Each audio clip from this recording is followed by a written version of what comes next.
On n'arrive pas ici par hasard. Voilà, pour moi, je ne suis pas arrivée par hasard dans une MFR. On ne juge pas les jeunes quand ils y arrivent par rapport à leur passé. Et ça, c'est important. Parce que quand on arrive dans un collège, on nous demande notre dossier. Et logiquement, si le dossier n'est pas bon, ils ne te prennent pas. Alors qu'ici, ce n'est pas le cas.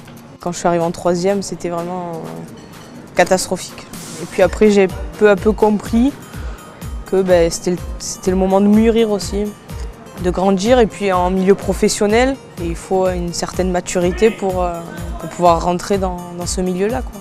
Et le cadre ici, je pense qu'à un certain âge ou à un certain moment de la vie, c'est important d'avoir un cadre autour de soi, quoi, de se sentir rassuré, en sécurité, protégé. On est valorisé. Même avec des échecs, on peut réussir. Ce qui m'a séduit, c'est l'internat. Chez moi, c'était un peu compliqué et ça m'a permis de prendre du recul, d'être plus autonome. L'internat, ça m'a vraiment changé dans le sens où je pense que j'ai beaucoup grandi, j'ai beaucoup appris sur moi-même, des choses que j'aurais jamais pensé que j'étais. Et ça m'a permis de reprendre confiance en moi aussi. C'est aussi important la MFR que le stage. À la MFR, j'ai les cours pratiques où on m'enseigne comment vendre.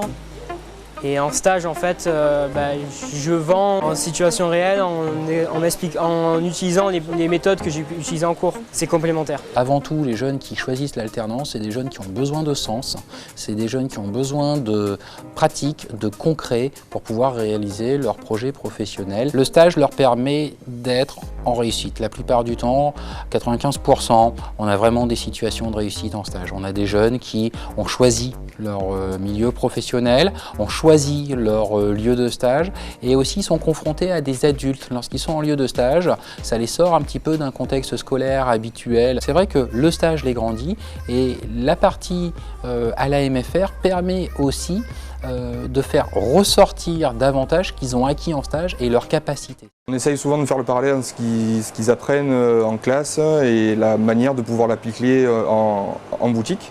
Donc ça nous aide, ça les aide aussi, je pense, à comprendre mieux les leçons qui sont appliquées en cours.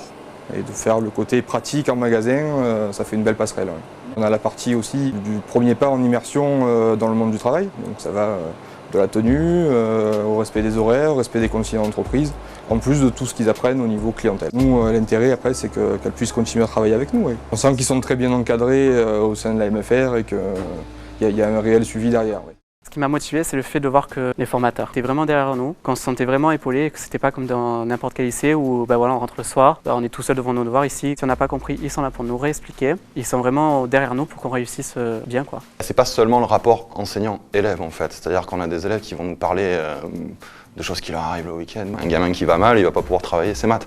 Donc moi je trouve en tout cas que ça fait partie de l'enseignement. Elisa, oui, quand elle est arrivée en CAP petite enfance, elle était très jeune, donc elle sortait de 3e, un peu perdue, dans le sens où l'école c'était pas son truc, très timide, avec un manque de maturité normal puisqu'elle avait que 16 ans. C'était dur quand même les premiers temps. Les premiers mois, j'avais du mal à trouver ma place en tant qu'apprentie. Pendant ces 2 années, on l'a aidée à prendre confiance en elle, et nous, la MFR, mais aussi sa famille qui était accompagnant et l'école. Le maître d'apprentissage est un co-formateur, c'est-à-dire que nous les associons au déroulé de nos plans de formation. Donc systématiquement, les maîtres d'apprentissage sont accueillis à la maison familiale. Chaque maître d'apprentissage nous explique en effet les conditions réelles dans lesquelles les jeunes vont fonctionner et nous adaptons justement notre déroulé pédagogique en fonction de ses priorités. Et petit à petit, ça s'est très bien passé, j'ai su très bien trouver ma place. On a été accompagnés, on a été encouragés, on a vraiment été suivis. Ah oui, je suis très passionnée. Pour moi, c'est même pas un métier, c'est vraiment une passion en fait.